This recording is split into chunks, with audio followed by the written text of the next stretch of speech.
Bagyong Mirasol papalapit na sa Isabela, Aurora area at posibleng maglandfall ngayong araw. Heavy rainfall alert hanggang 200 mm na ulan sa Isabela, Quirino at Aurora. Signal number 1 nakataas sa malalaking bahagi ng Northern at Central Luzon at posibleng itaas pa sa signal number 2 and 3. Pagkatapos lumabas ng Luzon Strait, si Mirasol ay inaasahang lalakas bilang isang tropical storm. Isang low pressure area ang minomonitor sa labas ng PAR na posibleng maging susunod na bagyo na tatawagin nating Bagyong Nando. Magandang araw Pilipinas! Ngayon ay September 17, 2025. Narito ng ating latest update tungkol sa Bagyong Mirasol. Kung bago ka lang sa ating channel, please like, share, and subscribe para updated ka lagi sa panahon. Salamat sa iyong suporta. Mga kababayan, narito na ang lokasyon at galaw ng Bagyong Mirasol. Sa pinakahuling datos ng Pag-asa, ang sentro ng Bagyong Mirasol ay huling namataan 95 km sa silangan ng Baler, Aurora o 65 km timog silangan ng Kasiguran, Aurora. Taglay nito ang lakas na hangin ng 55 km per hour malapit sa gitna at may pagbugso na umaabot na 70 km per hour. Medyo mahina pa ito kung ikukumpara sa malalakas na bagyo pero hindi dapat ipagwalang bahala dahil dala nito ang malalakas na ulan at bilis na paggalaw nito ay nasa 20 km per hour pakanluran. Kung magpapatuloy ang kanyang direksyon, inaasahan itong tatama o dadaan sa kalupaan ng Isabela o hilagang bahagi ng Aurora ngayong umaga. Ngunit may posibilidad na bahagyang lumihis ito pahilaga at manatili lamang sa baybayin, hindi tuluyang tatama sa lupa. Ang Bagyong Mirasol ay may lawak na hangin at ulan na umaabot ng 200 kilometers mula sa gitna. Ang malalakas na hangin ni Mirasol, ibig sabihin kahit hindi direktang tatama ang mata ng bagyo ang isang lugar, maaari pa ring maranasan ang malalakas na pag-ulan at bugso ng hangin. Kaya naman ang Pag-asa ay nagbigay ng rainfall forecast. Ngayong gabi hanggang bukas, mayroong 100 to 200 mm sa lugar ng Isabela, Quirino, Aurora na buhos ng ulan at 50 to 100 mm na dami ng ulan sa lugar ng Cagayan, Ifugao, Mountain Province, Kalinga at Apayao. At bukas naman ng gabi hanggang Huwebes, September 18, 50 to 100 mm na dami ng ulan sa Batanes, Cagayan, Apayao, Ilocos Norte. Ang ganitong volume ng ulan ay katumbas ng halos ng isang buwang ulan sa loob lamang ng 1 o 2 araw.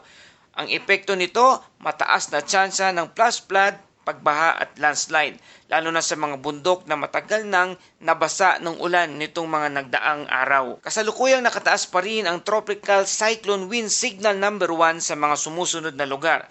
Sa Northern Luzon, Batanes, Babuyan Island, Cagayan, Isabela, Quirino, Apayao, Abra, Kalinga, Mountain Province, Ifugao, Ilocos Norte at ilang bahagi ng Ilocos Sur. Sa Central Luzon at Calabarzon naman, Aurora, Hilaga at silangang bahagi ng Nueva Vizcaya at Pulilo Island.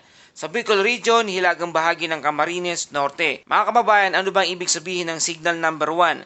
Ang signal number 1 ay may hangin na 39 to 61 km per hour sa loob ng 36 hours. Ang epekto nito, minimal to minor threat sa buhay at ari-arian at posibleng pagkasira ng mga magagaan na ekstruktura gaya ng bubong, nayero at kaunting pinsala sa mga pananim. Mga kababayan, kung lalakas pa si Mirasol sa mga susunod na oras, may posibilidad na itaas pa ang sa signal number 2 o signal number 3 ang ilan sa mga lugar sa Northern Luzon, kaya't huwag maging kampante. Lagi nating bantayan at ang mga susunod na advisory ng Pag-asa. Dahil sa bagyo, asahan ng katamtaman hanggang maalon na dagat o moderate to rough seas sa baybayin ng Cagayan, Babuyan Island, Batanes, Isabela, Aurora at Northern Ilocos Norte.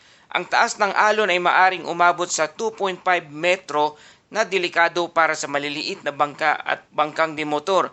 Kaya ang payo ng Pag-asa, bawal muna pumulaot sa mga lugar na apektado. Kung susundin natin ang kasalukuyang track, si Mirasol ay posibleng lumabas ng Luzon straight pagsapit ng September 18 at tuluyang lalabas ng Philippine Area of Responsibility o PAR sa pagitan ng Huwebes ng hapon at gabi. Pagkalabas nito, inaasahang lalakas ito bilang isang tropical storm at posibleng umabot sa severe tropical storm bago dumiretso sa direksyon ng Taiwan o Southern China. Bukod sa Bagyong Mirasol, pinaigting din ng bagyo ang habagat o southwest monsoon dahil dito makakaranas ng malalakas na pagbugso ng hangin at pag-ulan ang mga sumusunod na lugar. Ngayong araw, Southern Quezon at natitirang bahagi ng Camarines Norte, Marinduque, Romblon, Southern Mindoro at Panay Island. At bukas naman, September 18, sa lugar ng Palawan, Romblon, Marinduque, Isabela, Cagayan, Ilocos Norte, Ilocos Sur, La Union at Pangasinan. At sa Biyernes naman, September 19, Ilocos Region, Zambales at Bataan. Kahit hindi direktang dinaanan ng bagyo, posibleng maapektuhan pa rin ng malakas na ulan at hangin ang mga nabanggit na lugar. Mga kababayan, habang abala tayo kay Mirasol, may isa pang binabantayang low pressure area sa labas ng PAR na nasa layong 1,320 kilometers silangan ng southeastern Luzon. Ayon sa Pag-asa, may medium chance na itong maging tropical depression sa loob ng 24 oras. Kung ito'y magiging bagyo, tatawagin naman itong Bagyong Nando, ang ika-4 na bagyo ngayong buwan ng Setyembre. Kung matutuloy, magiging kakaibang buwan ito dahil 3 bagyo na ang pumasok ngayong buwan at posibleng umabot pa sa ika-4. Sa kasaysayan, ang buwan ng Setyembre ay kilalang aktibo para sa mga bagyo. Noong September 2018, pumasok ang Super Typhoon Umpong o Mangkut na tumama rin sa Cagayan at Isabela. Nagdulot ito ng napakalaking pinsala sa agrikultura.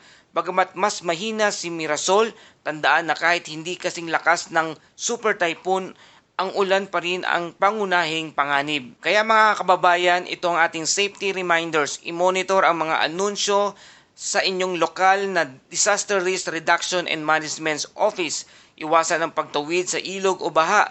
Maghanda ng emergency kit at siguraduhin may importanteng dokumento na waterproof bag. Para sa mga nasa coastal areas, lumikas agad kapag abiso ng storm surge o pagbaha. At para sa ating daily Bible verse mula sa Nahum verse 1 to 7, "The Lord is good, a stronghold in the day of trouble. He knows those who are take refuge in Him." Paalala, kahit gaano kalakas ang bagyo, may pag-asa at lakas tayong makukuha sa ating Panginoon. At yan ang ating Pilipinas Weather Ngayon updates para sa ngayong September 17, 2025. Para sa mas detalyadong opisyal na impormasyon, palaging bisitahin ang website ng Pag-asa, www.pag-asa.dost.gov.ph. At huwag kalimutang i-like, share, and subscribe ang ating channel na Pilipinas Weather Ngayon para lagi kang updated sa panahon. Ito ang Pilipinas Weather Ngayon na lagi nagpapaalala, maghihanda, magiligtas, maging alerto. Ingat tayong lahat!